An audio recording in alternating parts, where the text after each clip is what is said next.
Beredar rekaman kamera sebuah truk viral di media sosial. Pada rekaman yang diunggah akun Instagram @dashcam_owners_Indonesia, itu terlihat seorang pengendara motor yang memuat karung di pinggir jalan.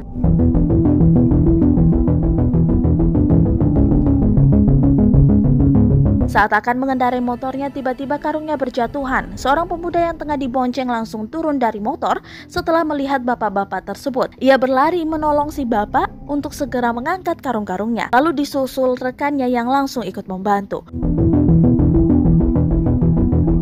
Momen itu membuat terharu warganet. Percayalah, rakyat Indonesia itu rasa tolong-menolongnya tinggi. Tulis keterangan akun Instagram.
Terima kasih sudah nonton.